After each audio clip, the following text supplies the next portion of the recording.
Punch Records. Black Ink, Dark Side. Art the music. Grinch Records. Sean Combs. I'm here to wrong turn. Your Bronx. Them feels that them know me. HM just I release the story. Black Ink, Dark Side sent to know me. Enough bad mind I want take the glory. But I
Status! Electrical fire?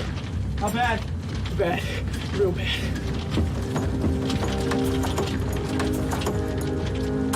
Bombardier to tail gunner. Right. We've just extinguished a fire in the radar compartment. Heavy flak damage to the electrical system. Be advised. Over. Go right back there. Right. Please respond. Over.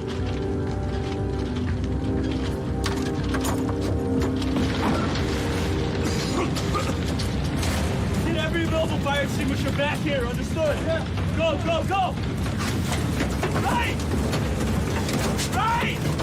Right!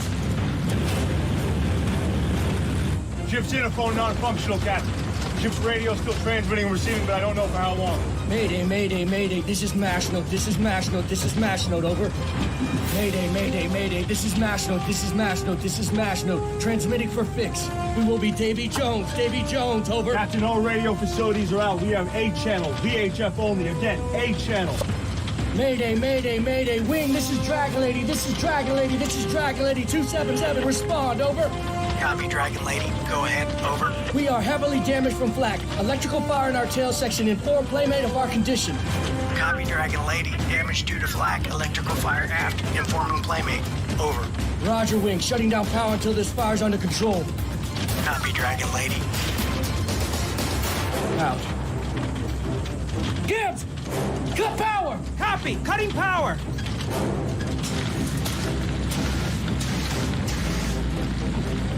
Right!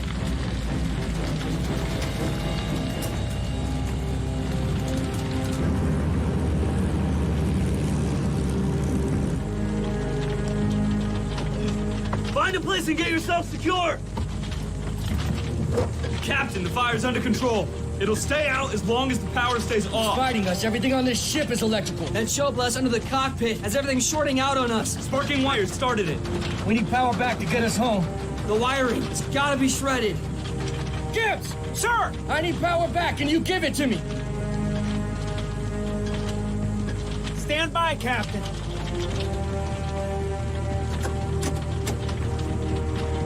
Power restored, Captain.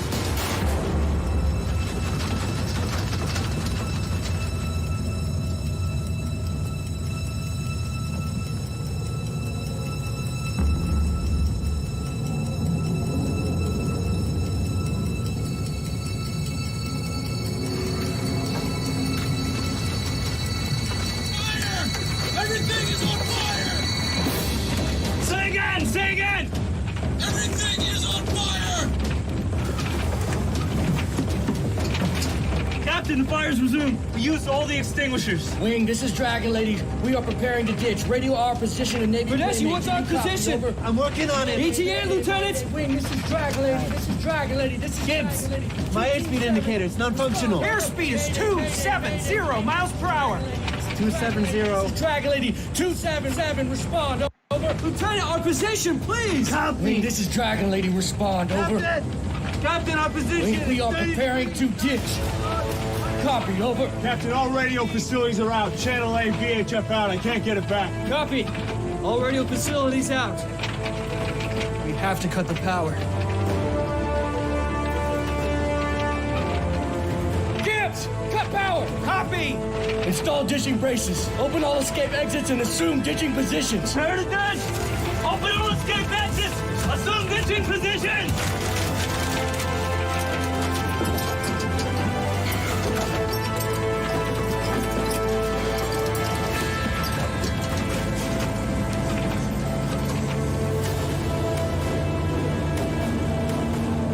Gibbs, on my command, I'm gonna need power back. Copy. Power back on your command. 270 miles per hour. Descending at 3,000 feet per minute. Level out at 500 feet. Prepare for 25 degrees of flaps when power's restored. Copy 500 feet, 25 degrees of flaps. We're at 3,500 feet and descending.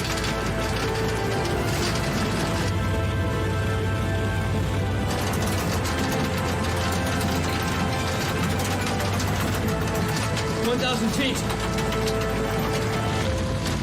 900 feet. 800 feet. 700 feet. 600 feet.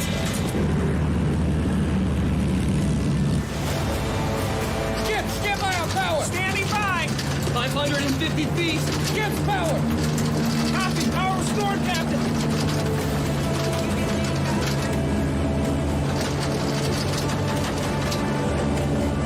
Stand by to cut engines 2 and 4. Standing by to cut engines 2 and 4. 25 degrees of flaps. 25 degrees of flaps. Cut engines 2 and 4. Cutting engines 2 and 4. 300 feet. Do you see any swell down there, Lieutenant? Negative. 200 feet. I'm gonna put us down into the wind. 110 miles an hour. 100 feet. Here we go. Nose up. Nose up!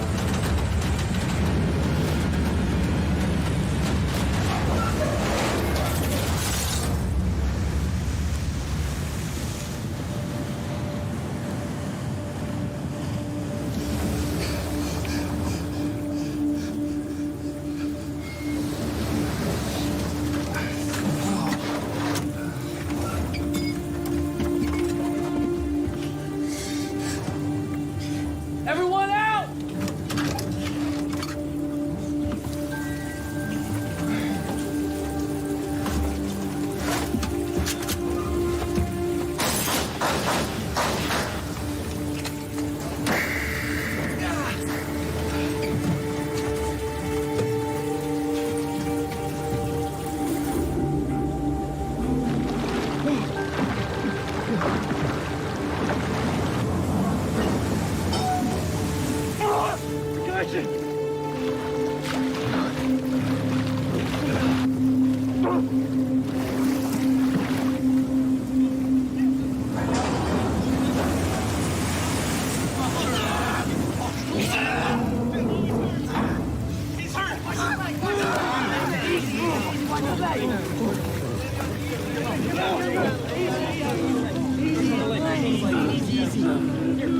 Hey, we gotta even up these boats, boys. Verdeschi, Lloyd. Who do we have?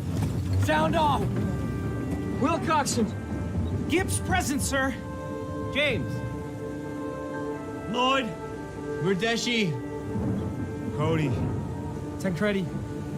Weaver. How you feeling, Sergeant? Still here, Cap. Do we have any morphine? Yes, sir. Get this man some morphine. Anybody have eyes on Patitucci, Larson, or Wright? Right to cease prior to ditching, Captain. You certain? Absolutely certain.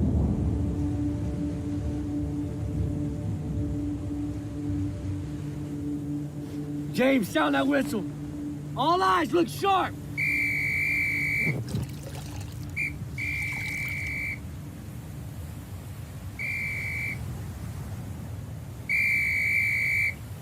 Yeah. Do they know we're down?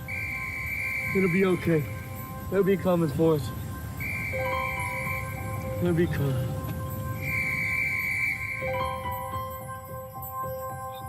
What the crew of the Dragon Lady did not know was that on the island of Iwo Jima, a 22-year-old pilot and his crew would be coming for them.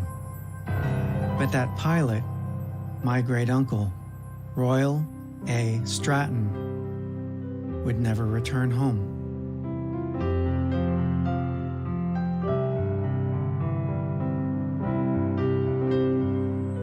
Many young enlisted men came from small-town America, places like Elwood City, Pennsylvania, where our veterans are revered and things still move a little slower, where family reunions, old-timey guessing games, and favorite pastimes are still alive and well.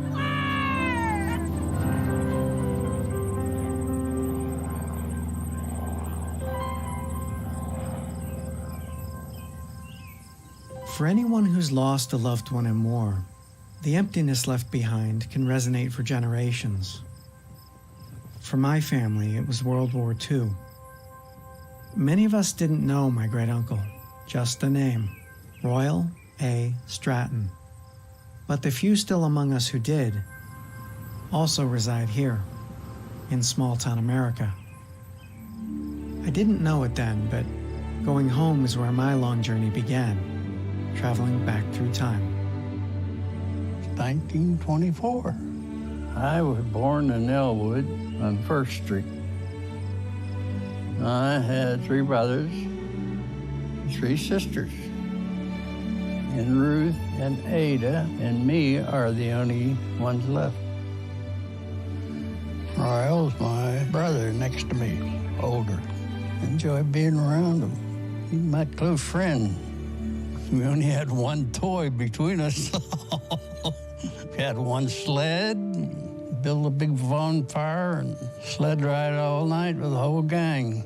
His orders from Dad was watch Ada, because I was the smallest one. He got along with everybody. He's a good kid. Do anything for you. I met Royal in school.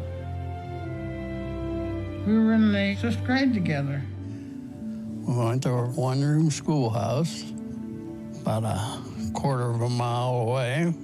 He was nice. We'd go out and sit on our swing on the back porch, and he'd talk about everything. He tried to date Kay. I knew Royal before Mary Ellen knew Royal.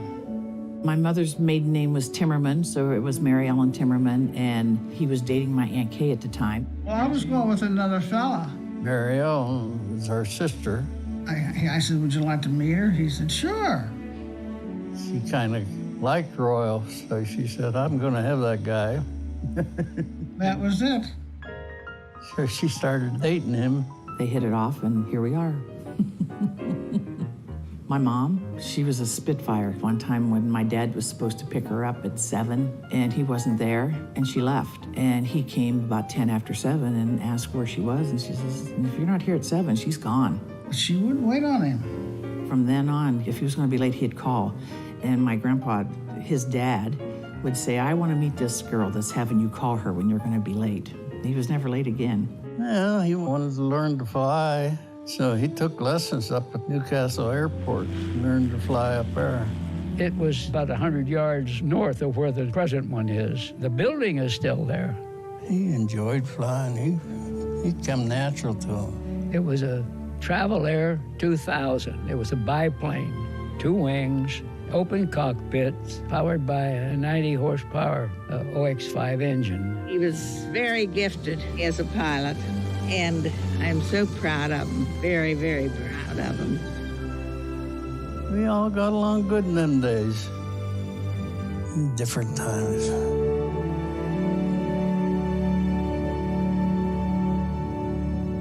We were moored over at Pearl City Landing that morning, We were all awakened by the bombs going off.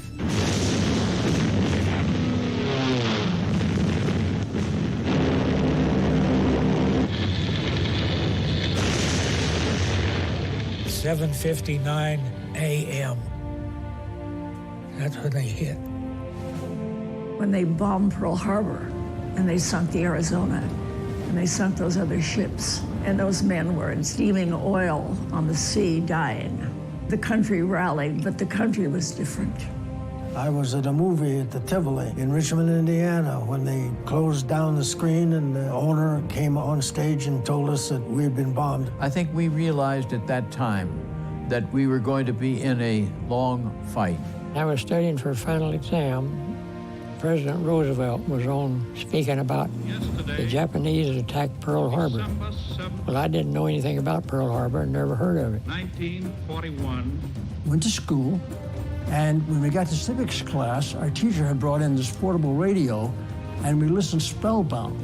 A date which will live in infamy. Infamy, a word we'd never heard before. Then he turned to the Congress and he asked them to declare war, and they did. With the unbounding determination of our people, we will gain the inevitable triumph, so help us God. Then we started looking where we could enlist. There was quite a inundation of people showing up at recruiting stations in the immediate aftermath of Pearl Harbor. I enlisted out of Binghamton, New York. Royal was the only one enlisted. My other brother and I got drafted. I signed all the papers and was sent to Camp Blanding, Florida, which was an infantry base, and I thank the good Lord 20 times a day that I didn't join the infantry. I wanted to get in the action. Of course, we were just emerging from the Great Depression. America in tragedy comes together. The Depression had a great leavening effect. We were living in a quite different world. We had rationing, butter, milk, eggs, silk stockings. Consequently, a lot of people began to grow what they called a victory garden. And estimated 40% of the vegetables grown in America were grown in those victory gardens. And there were these drives. They needed rubber desperately. They needed scrap metal. And I saved tinfoil and bundles and gave it to the collectors. As a matter of fact, some people began to give up, I know Rita Hayworth did, to give up the bumpers on their cars to the scrap metal people. Honest to God.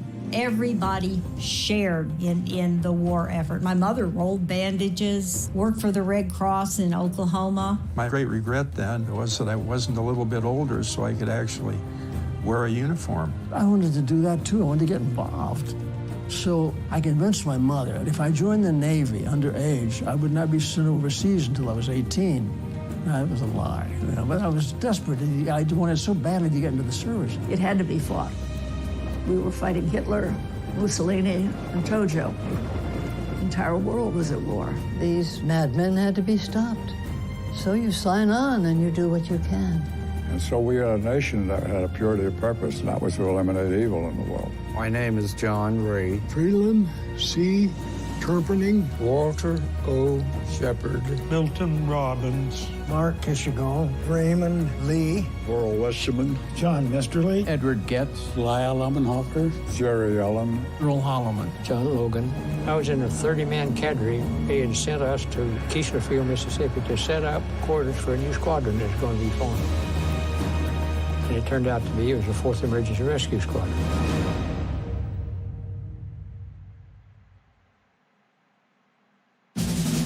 There were so many pilots were shot down, and they didn't know whether they survived or whether they were in the water for weeks. The 4th Emergency Rescue Squadron was formed when the Navy decided that they were spending too much time rescuing Air Force pilots. So the next thing I knew, I had orders to go through the advanced training school at Pensacola, learning to fly the PBY. We're talking about a consolidated PBY, which was a seaplane. amphibious. It had landing gear you could land on. It was built so that you could land in water. Primarily, I would say the thought was rescue in the open sea. An airplane gets shot down, whatever reason you had to ditch.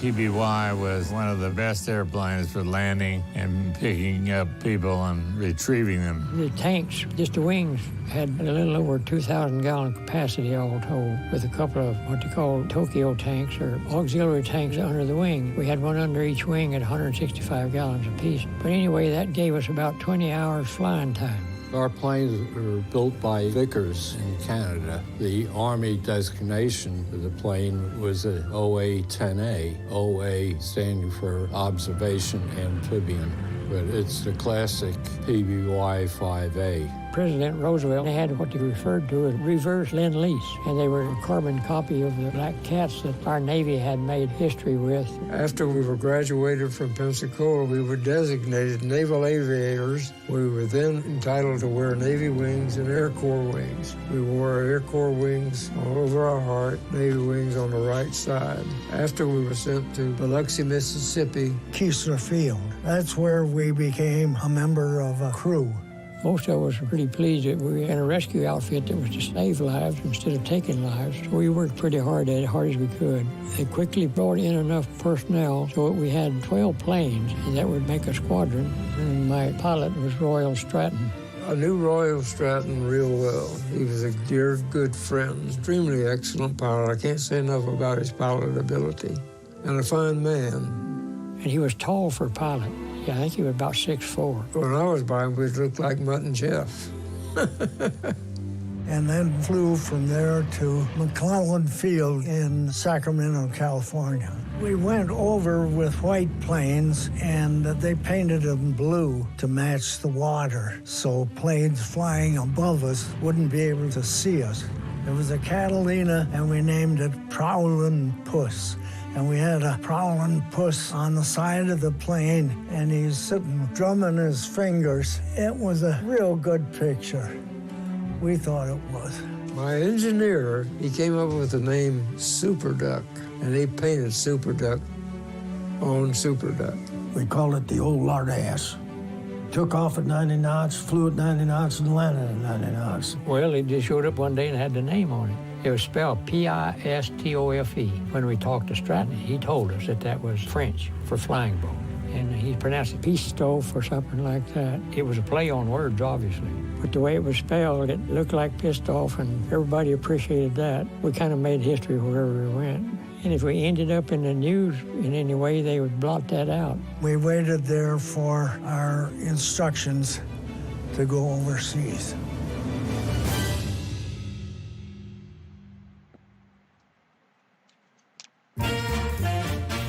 John Garfield, a New York actor, all excited about the Stage Door Canteen, told Betty Davis about it. It was made up, of course, of Broadway stage actors entertaining GIs, American servicemen, about to embark for the venture of their lives.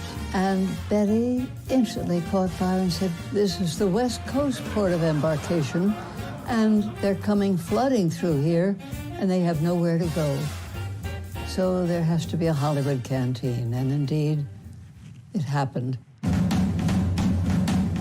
And they created this wonderful, wonderful place where the soldiers who were on their way overseas in the Pacific could stop and be fed.